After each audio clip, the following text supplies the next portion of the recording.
Hello, and welcome to I'm Sick Not Crazy, the podcast that helps you to take control of your own health and healing. My name is Jennifer James, and I'm a licensed and practicing psychotherapist, here to talk about becoming your healthiest self, both physically and psychologically. Hello, and welcome to I'm Sick Not Crazy, the podcast where we help you to learn how to take control of your own healing. Today I'm speaking with Virginia Wilke, who is a craniosacral therapist who I met through a friend and have been seeing once a month for quite a while, and she's pretty amazing. So I thought that I would interview her today and help you all to learn about craniosacral therapy and maybe how you can use it to enhance your own health and healing. Virginia, would you like to say hello? Hello, everyone. Yeah, my name is Virginia, and I'm the owner of Conscious Soma, which is my craniosacral therapy and somatic bodywork practice. Yeah, I help adults struggling with pain, stress, and trauma reclaim their lives through craniosacral therapy and also body-based trauma techniques. Nice. Yeah, I've mostly been seeing you for my neck injury, but I do know some people that have been seeing you for trauma and found it very helpful. Yeah. Nice. Yeah. So, Yeah, it's go ahead. yeah, go ahead. No, I was just saying that the craniosacral therapy and the trauma techniques, they often end up being kind of inseparable, but the craniosacral is always the base of what I'm working with. Yeah. Yeah. So tell me a little bit about how craniosacral therapy works, kind of how you use it to heal bodies, what people can expect if they were to see a craniosacral therapist. Yeah. So let's see. So craniosacral therapy, it's kind of a mouthful right out of the gate. So I'll give you kind of my in a nutshell version, and then I'll try Perfect. to a little bit. So maybe I can deepen that. So, you know, craniosacral therapy involves really, really gentle, light touch um, that allows the body to release restrictions that it's been holding in the tissues and also stimulate and awaken the body's own self-healing mechanism. Yeah. Um, and it can especially be really deeply calming for the central nervous system. So the brain, the spinal cord, it can allow that to really calm and settle, which can rebalance the whole body. Yeah. Yeah. So, and it's I should say too that it's a modality, it's a bodywork modality that's done fully clothed and it's light touch. So to receive it, you would lie down on a massage table, or if I'm doing distance remote work, you would get comfortable in your own home. And then it's just evolves. What I like to tell people from if you were to watch me doing it, it's like watching paint dry. Yes. Because from the outside, I'm just holding, Right. right? I might just hold your head or I might just hold your tailbone.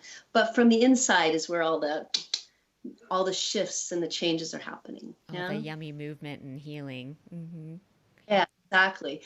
So to give more of like a context of like, okay, so you're just holding me, what's happening? Yes. Um, yeah. So the craniosacral system is starts from the head, the cranium, Yes. and goes down the spine to the tailbone, the sacrum. Mm-hmm. So hence the name craniosacral therapy, right? So if I'm holding one of these areas, what I'm listening to are these deep, slow movements of fluid, cerebral spinal fluid, through the spinal canal, through the head, right? And at the same time, I'm feeling the tissues moving, and there's this slow rhythmic tidal motion, and all of the tissues kind of float in that.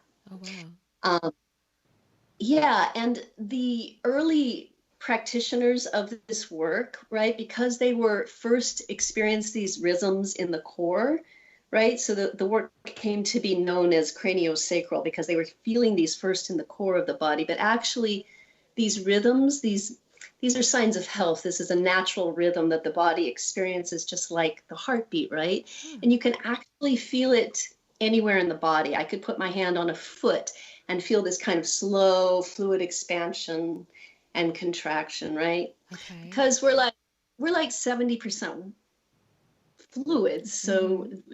like it's like if you were to hold a bag of water, right? Yes.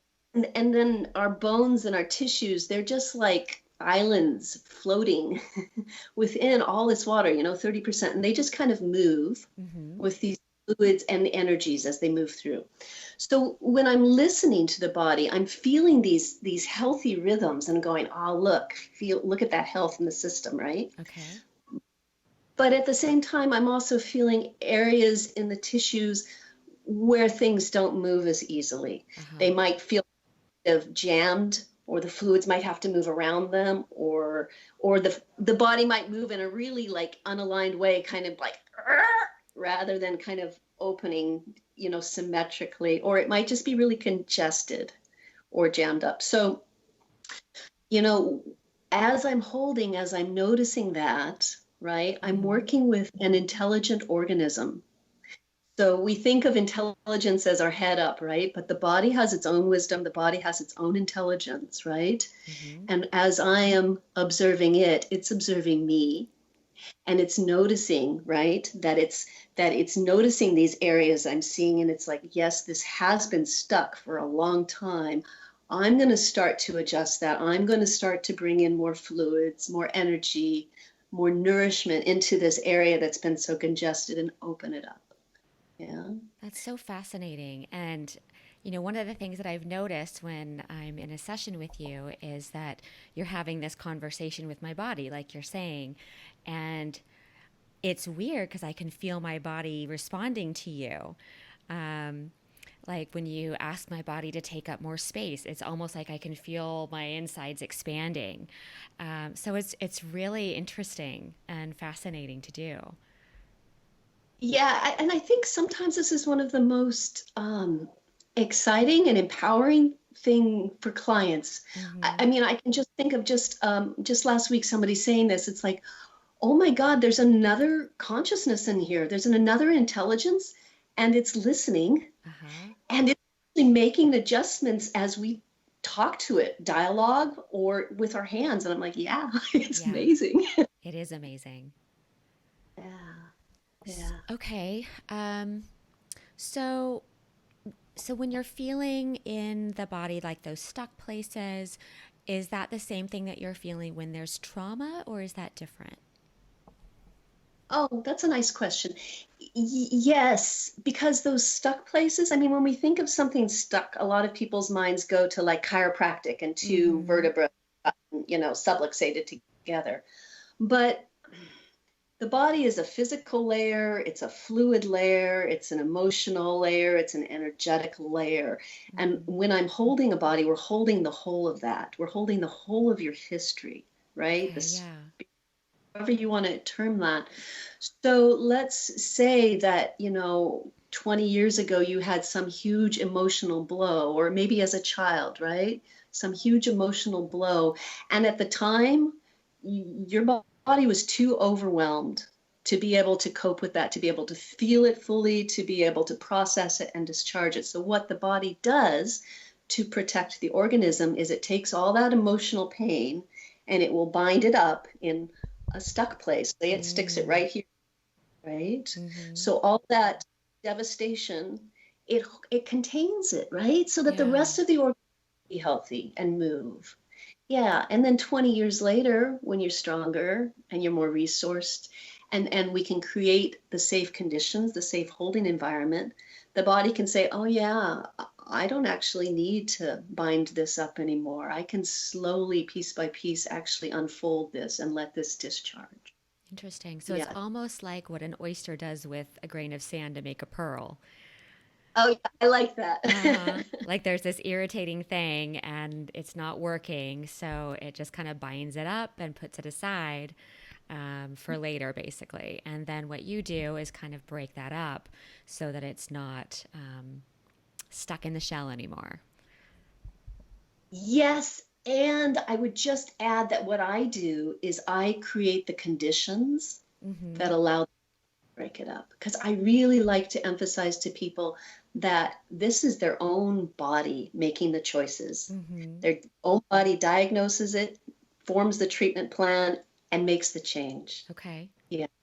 Yeah, that's one of the things I love about the work is how empowering it is, Mm-hmm. because your body knows so much better how to heal itself than I ever can, because we are so immensely complex that, I let the inherent wisdom, healing wisdom in your body take over, and it's genius. It's Nice. amazing. It really is. Yeah. Our bodies are amazing. Um, so when you're talking about feeling like the rhythms of the body and the almost like the tidal motion of the fluids, um, you must have really developed a sensitivity to that. How did you do that? I love that question because it was so hard. I bet it was. It wasn't hard. It's not hard for everybody. All of us start in a different place. Some of my classmates, it was like, oh, I feel that right away. And I'd be like, but this is my work and I can't feel a thing. Uh-huh. My starting place was I have my own trauma history, right? And a Okay. lot of my access to my inner sensations, my inner world was really numbed out and frozen. And so, feeling things in my hands was just, it took forever, honestly. I was just very, very determined, because the first time I sat down in a craniosacral class when I was in massage school, I was like, oh, this is where I belong. This is my work. Mm-hmm. But my work wasn't coming that easily to me. So I just practiced. I did hundreds and hundreds of hours on practice clients. Anybody who would let me practice on them, I did. And Wow. it comes. The body's like, yeah, we'll get there. It comes, you Mm-hmm. know? Yeah, the old story of the osteopaths. This work, craniosacral therapy, comes from osteopathy. Mm-hmm. For people that are not familiar, I don't know if you know, it's DO, or a doctor of osteopathy. That's another path in the United States, North America, and Europe for becoming a medical doctor. They do gentle manual adjustments. So craniosacral therapy comes from that work. So the old story with the osteopaths is they get a grain of rice, put it on a table, and then they lay a piece of paper over it, right? And then they palpate the grain of rice. And then they lay another piece of paper and palpate. And they just keep laying the pieces of paper over and over and seeing how subtly and through how many layers they could palpate. Wow. These things we have, things we call hands, are just amazing. We can actually palpate such subtle sensations that we have probably no idea how sensitive these are. Yeah. Well, it sounds like you really did a lot of work to develop that in yourself. And I know from firsthand experience that you are very sensitive. So good work. You got it. Thank you very much. um, how did you decide to get involved in craniosacral therapy? Oh my goodness. Yeah. When I was a kid, I wanted to be a writer. Oh, me And I too. wanted to, oh, and I wanted Nancy Drew. but but mostly I really wanted to be a writer, and I did. I pursued that professional path for a long time, and it was wonderful. And um, there was something else calling. Sort of the deeper story behind it was that, ever since a young adult, I've been seeking ways to heal physically and emotionally. I didn't really even understand what my history was. I didn't understand what I was going through, but I was in chronic pain, back pain, neck pain, unstable pelvis, scoliosis issues. Mm, And I was also in a lot of emotional pain, a lot of um, real high hypervigilance, stress, anxiety, a lot of really low self-worth. okay. And so I was constantly seeking, I was really attracted to alternative healthcare. So I would go to chiropractors and naturopaths and acupuncturists and talk therapists of all flavors and stripes and hypnotherapists, art therapists. I think I went to a craniosacral therapist at one point. I went to medical intuitives, anything, because I knew something wasn't right. And I had inklings, but I was really seeking healing and really not understanding how long it would take. Yes. And eventually I kind of hit a wall. I got really frustrated. Things weren't changing magically, and I'm not, looking back now, I understand that, that 20 years was really important. Okay. It really taught me so much about myself. But at a certain point I hit a wall and I said, forget it. I'm going to pursue my professional career. And I got a dream job as a writer, as a health writer, and then an editor. It was a fabulous job, and it was my dream, I thought, and I was so unhappy. Oh no. Yeah, it was somehow just, I mean, I loved the writing itself, but there was something really unfulfilled. And I remember one camping trip I went on. It was, I liked to, I still like to solo camp, and I'm sitting in front of a campfire in Northern California, just daydreaming into a fire and thinking about how much I don't want to go back to my job. And so I posed this question to myself, well, like, if you don't want to do your supposed dream job, what is it that you do want to do? Right. And I found myself in kind of that dreamy state, daydreaming about individual clients coming into an office with me and telling me about their emotional problems, and me doing some unknown type of energetic healing technique and also talking to them. Oh, wow. Yeah, and it really shocked me, honestly. Okay. I was like, you want to do that? But it felt really aligned. It felt really right. So when I came back home, I was like, well, how do I do that? Right. So I started looking around at Reiki, and none of it quite clicked. And then a couple months later, I was again looking for some kind of holistic health practitioner that could help me. And I found this woman, Carol Osborne, here in San Diego, who did this thing called somato-emotional integration. I was like, oh, something that combines the body with emotions. Yes. And as I looked at her, I realized that she had also co-founded a massage school called IPSB, the International Professional School of Bodywork. And I went on there and I started reading about their whole person approach to healing. And I was like, somewhere in the back of my mind, there was just this decision that went, oh, I'm going there. Yeah.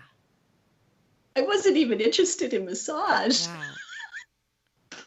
So I went there, and that's where I found craniosacral therapy, and that started the next 10-year journey. That's incredible. It's almost like your higher self told you, okay, this is where you're going. Yeah, I think actually that's a good way to describe it. Yeah. Okay. I love that. Thank you. Yeah. And ever since I have been studying craniosacral. I've probably been, I started with massage and then craniosacral at massage school, and then I went on. I did another 4 years of back-to-back craniosacral training, and then in the biodynamic model, which is the model that I work in. And then I also trained in some upledger, and now I'm doing somatic experiencing, which is the trauma-based verbal skills that focus on the body. Yeah. So, 10 plus years later, I'm still on the journey. And I'm sure that's such a rich modality that there's always something new to learn. Yeah, I think that's part of what I loved about it. It felt like this bottomless rabbit hole that I would never get bored with. That was so deep and kept going deeper. Yeah. That's wonderful. Okay. What do you think is the best part about this healing modality for you? Well, I don't think I could pick just one thing because there are so many aspects about it. Is that okay? That's okay.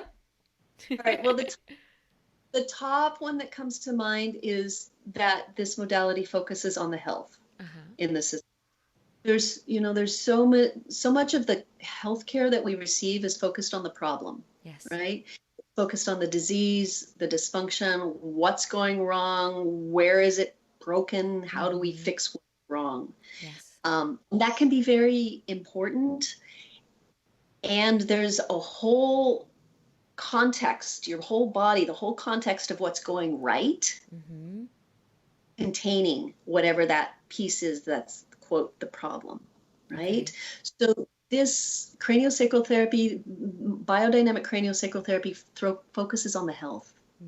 It really focuses on what's going right, you know, and what's working. And as we focus on, that sense of vitality in the body, because that's what health is. It's this sense of vitality and the flows, the rhythms.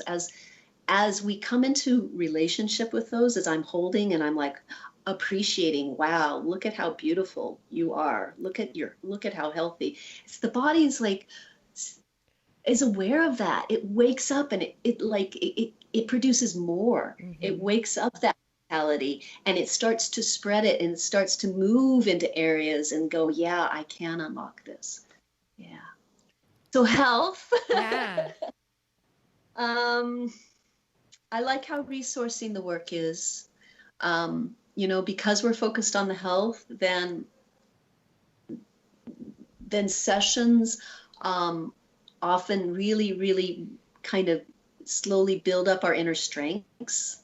And people often come out of a session feeling rested, recharged, more embodied, more centered, right? Because the body is building up its strengths at the same time as it's processing small pieces of whatever it wants to change or shift. Yes. So yeah, it's resourcing, it's gentle. I think a lot of sometimes people think that big healing has to be cathartic or painful, and it doesn't. Actually, some of the deepest healing is really sweet, really gentle. That's lovely. I love that. What you said first about it kind of building on what's working reminds me a lot of something that we talk about in psychotherapy, which is coming from a strengths-based perspective, where you're kind of starting with what is this person doing well in their lives and how can we expand on that. So I think there's a parallel. Absolutely. And I think that it dovetails so nicely because it's the same whether, you're working with, issues and trauma in psychotherapy or you're working with them through body-based sensations. And it's like we can only process old grief or old pain or old trauma to the extent that there are good stuff, strength, to hold it, to contain it. Yes. So if somebody comes in crisis and they're like, the painful stuff's up here and the good stuff's down here, it's like, no, we have to work to build the good stuff up, right? So that it's safe, so that it's slow, so that it feels good. Yeah. To be able to process that. Yeah. And so that you can process it without re-traumatizing the person. Yeah, exactly. Which is critical because go too fast, go too deep, go too much, and it would re-traumatize. We don't want that. Yeah. Okay. Do you have any kind of interesting stories of healing that you've seen in working with people through craniosacral therapy? Yeah, so many. It's like, it's funny because I never know what's going to happen when I put my hands on the body, because I'm not the one in charge. I'm the one facilitating, and I'm just trusting that the body's going to lead me, right? So sometimes I'm surprised. I never know what's going to happen. I'm thinking of one instance of a man. I think he'd come in for this was a while ago. I think he'd come in for some kind of trauma, emotional based work, and we'd been working, in the body, and we'd been working on those pieces for a while. And then at a certain point, at the beginning of one of the sessions, he says to me, Virginia, my leg has been kind of numb in a lot of areas, and just achy, painful for, a long time. And I'm like, how long? He's like, oh, a decade or more. Oh no. And I'm thinking, oh my goodness, that sounds like a pinched nerve for a decade or more. And that sounds really serious to me. And it was so normal to him that he didn't even think to mention it to me. And he was like, do you think craniosacral therapy can help? And I said, probably. Well, let's see. I mean, it can be really helpful for nerve issues. But I told him, when a nerve, when you've got numbness, you've got a compression on the nerve. Mm-hmm. And if it's been compressed for long enough, there could be some nerve damage. So I really wasn't sure, how much. I told him, it's a good idea to get the compression off the nerve. I don't know if it's going to help with the numbness issue. It may not. That might be there. So we did one session, just holding his sacrum and allowing whatever was stuck in the lumbar, I believe it was, to decompress. And he came back the next time and he said his numbness and his pain had completely gone away and they've not returned. Wow. Yeah, I was shocked. One session. Yeah, so okay, so that's not always the case, yes. But it other cases it'll take months and months and months, and that's the body's process. Sometimes there are a lot of layers, but yeah, it can be surprising, especially in acute cases. Mm-hmm. I'm thinking of another person. She had this really, really bad bulging disc right at the base of the spine above the tailbone, and painful place for a bulging disc and common. And it was really, really bad because she relied on exercise and she sat for a living. And those were the things she couldn't do. And she also had a history of depression, so starting to despair. Yeah. This isn't going to get better. She was in that place. And I said, let's see. I said, this work's often super, super helpful for things that have been acute, not long-term. As in it can shift things usually a little faster. So I held, and the first thing the tissue did was just dump so much heat. You've got inflamed tissues around a bulging disc, and they're just, the nerves are aggravated, the tissue is inflamed. So it spent the whole first session dumping heat. It's like being in the middle of a sauna for me. Wow. But it's wonderful, right? And she got up, and it was much improved. She was able to walk a little bit after that. We did 2 more sessions, and the body consistently just worked on this really tissue layer, dumping heat. And after that, she slowly eased back into her routine, walking, sitting, and within a couple of weeks, it was back to normal. And when I talked to her, she'd actually forgotten that she'd been depressed, that it was never going to get better. Oh my goodness. So yeah, so that, stories like that are like, yeah, beautiful. Look, and I just held the body and really listened, and look what the body's capable of. That's got to be so rewarding for you. Yeah. Mm-hmm. It's deeply rewarding. Yeah, it's the most, I love writing. I absolutely adore writing, but I have to say that the craniosacral, the body work has just been the most deeply rewarding thing I've ever done. That's amazing. What you said about holding and listening, it again kind of correlates. It's you witnessing and hearing the body, and what I do is I witness and hear like the spirit and the heart of the person. And just that witnessing and holding space is healing in itself. It sounds like you do that with the body too. Yeah, there's something so incredibly healing about presence and holding presence with someone. And one of the things that I remember my instructors, sharing with us is that so many of our wounds happened in relationship, right? Yes. So much of our healing needs to happen in relationship with a presence that really sees us, really hears us. And when we feel that, right? The heart field, all of us, our consciousness, when we feel someone really deeply there with us, really deep transformation can become possible in those kinds of holding fields. Yes. I love it. Yeah. All right. What are some things that you take into consideration when you're approaching a new case with a new patient? Well, a number of things.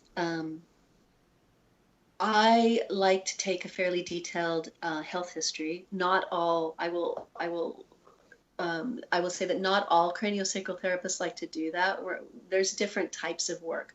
I personally do. I feel like it's important to me to have some background. It's very helpful. So I take physical and emotional health history. You know, things like concussion, past history, even a long time ago, past concussions, falls, car accidents. They can really have an outsized influence not only on the physical body, but on the emotional, mental, spiritual body. And what can happen too with an old accident is that newer ones can get layered on top and they can kind of build on each other. Um, so that can be super important for me to have a sense of like what's the history here? Are there current health conditions that are current at the moment? And emotional health history, for me, it's really helpful to know, is there a trauma history? Was there past abuse? Has this person recently lost someone and is deep in grief? Where are they? Because when I hold the person, I'm holding the whole of their history. Yes. It's like we like to separate out body from mind, from emotion, and send everybody to different practitioners, but the body doesn't see it that way. For the body, it's all one thing. We're one spirit, we're one physicality, we're one emotional, energetic body. So I'm holding all of that so it can be helpful to know if the person is bringing that in with them to the table. And then next, I guess it's really helpful for me to know a person's level of resource, like how much internal and external resource does this person have? By which I mean, internal, it's like how strong is the vitality in the system? How much health is currently here? Is there enough sleep? How's the nourishment? How is the internal resources? And then the external is like, how much of a circle of support does this person have? Especially if they're coming in, and it's funny because somebody might be coming in for something they think is strictly a physical issue, and then we find out that there's some other emotional root to it, or some other, underlying psyche emotional root. So it's really helpful to know for everyone, like what kind of support do they have? Is there family connections that are supportive? Is there a spouse that's supportive? Do they see a psychotherapist, especially if they're coming in for deep trauma work? Is there someone else in that field that can help hold the container of the work we're doing? Yes. Is their best friend the dog available? These things. Let me think. There's a bunch of factors. History of touch. Did somebody have positive touch growing up? Did they have negative touch? Did they not get touched much? Because, if someone has a negative history of touch or they haven't been touched much, that's going to be really important to know when me, the stranger, goes, "Hi, would it be okay if I touch you now?" Right. And also, I would say their interoception. Interoception is the ability to feel the inside of your body. So how accessible are your internal sensations to you? Can you feel your heartbeat? Can you even sense your own breathing? How easy is it to feel the aliveness in your limbs? Like if you close your eyes, is there a sense of vitality and aliveness? Some people can access this really easily. And for other people, things have cut it off. Right. Trauma, numbing can cut it off. Or we've been living in our head up. Right. It's a busy world. We've lost touch with the body. So if there's not a lot of that connection into the internal body, then we'll really work with starting to grow that capacity if they're interested and willing. Because, our whole life everything that happens to us takes place through the filter through this body. Yes. And every ounce of healing happens in the here and now through the body. Mm-hmm. You know, even in your work, right? Absolutely. You're working, yeah, you're still working with a body Mm-hmm. in front of you. Yeah. Yeah, so exactly. So and then superseding all that, all of it is what the body shows me. Okay. Yeah. What the beyond all that, you know, I take those things I all hold in my head, but then it's just what is the body showing me? Mm-hmm. Yeah. Okay. So there's this kind of multi-layered, approach as far as making sure that they have the support that they need, making sure that they have the coping skills that they need internally, making sure that you tune in to what the body gives to you in the moment. Um, really interesting. Oh, and I forgot, you know, it's really also it's about their expectations Okay. and their readiness for the work. It's like why are they coming to me? What is it that they want? Mm-hmm. And how ready and committed are they to that? Mm-hmm. So, Mm-hmm. yeah, all of that informs it for sure. Do you find that with some people you spend a lot of time helping them to build that resourcing before you can do any deeper work? Yeah. Yeah, it's in a number of cases, you know, people have gone through extensive accident history, for example, car accident after car accident, and they've gotten layered on top of each other. And maybe they've shaken up the body more and more each time to the point where it's like, Yeah. right? As an example. So, really, for a long time, we have to work on stabilization, right? Stabilize. We have to work on allowing the central nervous system to start to remember what settling feels like because it's been locked in Yeah. right, fight or flight for so long. So until it can start to remember, oh yeah, this is what settling, this is what rest and digest feels like, um, then any work we do would just stir the pot more. So yeah, Mm-hmm. for a lot of stabilization. Okay. Rest and digest. I like Yeah. that. How do you see craniosacral therapy fitting into a well-rounded healthcare regimen and with Western medicine? That's a good question. Well, first of all, I really I want to empower my clients beyond anything. I want to really work with my clients and get them to trust their instincts, right? I think that Western medicine has a role. It's very good at diagnostics, for example. Mm-hmm. And so sometimes that can be really empowering to have a sort of a physical diagnostic understanding from that perspective of, okay, here's what might be going on for me. Yes. Um, so I think that can be very helpful. And obviously, you know, if somebody comes to me with a broken bone, I'm sending them straight to the doctor. Mm-hmm. You know, so I think that ideally there's a bit of a balance between the two. And in terms of working craniosacral therapy's place in working with other modalities, it is really complementary to most any type of a modality that's seeking to build the internal resources and wake up the body's own self-healing mechanism. Mm-hmm. Craniosacral therapy, that's its role as well. So it's going to be very supportive. So things like acupuncture can be lovely. Sometimes an important element is like nourishing the body. So naturopaths or people that are working with the body's nutrition, sometimes that can be a missing element. Okay. Yeah. So, you know, I don't have all the answers. I absolutely don't have all the answers. There are a lot of realms of health that I have little information on. So I really rely on, you know, the alternative practitioners that clients have found that are deeply supportive to provide those pieces. Yes. And coordinate with the care that I'm doing. Okay. So I'm kind of hearing that you're seeing Western medicine's role with what you do mostly as kind of a diagnostic, and then other types of alternative medicine being more complementary to what you do. Let me think. I think I have to struggle with my own biases because I've struggled with Western medicine. Mm-hmm. I do think that there can be some really important care received that way. And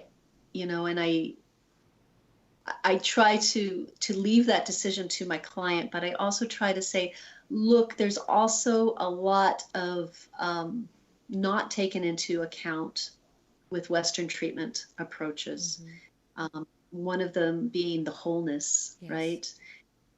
And so it's like, you go to your doctor because your elbow hurts and your doctor's going to treat your elbow, but your body doesn't know that this is an elbow that's disconnected from the whole. The body only knows the whole. So if you're working with someone that's not working with the whole of you, things can get a little fragmented. So and also I think that the focus on the body's own healing mechanisms is left out of Western medicine to a great degree, unfortunately. And really, that's where the real healing is. Even a Western medical doctor, I think, if he or she is being honest, isn't saying I'm healing this person. They're just giving therapeutics to support conditions that allow the body's own healing mechanisms to arise. Yes. To heal. Yes. So, I don't know if that answers your question. I think it's a struggle. I think it does. Yeah, Yeah. it's a struggle point. Yeah. I get that. And I think that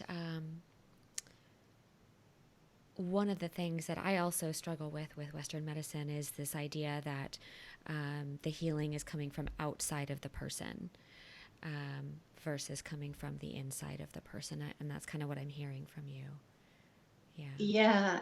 Yeah, yeah, actually that's one of the things that I love about the work is it is an inside out healing, as opposed to, as you're saying, that outside in approach. It can be kind of scattershot and it may or may not be what the body needs. I think one of the biggest realizations that I had with my own healing journey was that I should not be relying on somebody else to give me the answer, and that I needed to find the answer within myself for how I was going to get well. And I think that fits in with what you're saying really well. Yeah. Yeah, and that kind of sense of empowerment with realizing, oh, I'm going to take command of my own healing. Yes. Yes, exactly. Yeah. Nice. Okay. How do you continue to learn in order to keep on top of the latest with craniosacral therapy?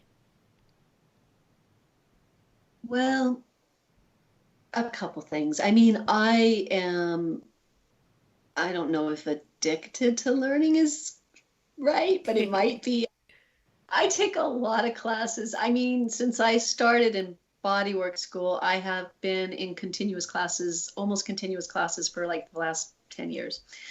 So there are more classes lined up in my queue of things I want to take than money or time or money in the bank. That being said, honestly, the biggest teacher is the body. So, you can learn so much from instruction from another person, but ultimately the real teacher is the body that you're holding, right? And, it's like, oh, this is what happens when I XYZ, or when I'm not neutral enough. Oh, okay, then I'm going to shift back more into my neutral. And oh my God, look how that opens up. Okay, aha, learning moment, right? Yeah, and it's like the longer I work with bodies, the more they start to show me. Yes. It's like that rabbit hole I talked about. It's just a deepening. So my learning process too is about how do I come more into presence with myself? Really, how do I start to come into a listening stillness, right? Because that's the place where some of that deeper learning and deeper shift can happen. So a lot of it is also having to start to learn to sit with myself in deeper ways. Yes. Yeah. That segues beautifully into the next question. What type of self care do you do in order to keep yourself emotionally and physically able to do your best work? Well, let's see. I have to move. Recently, I do a lot of walking.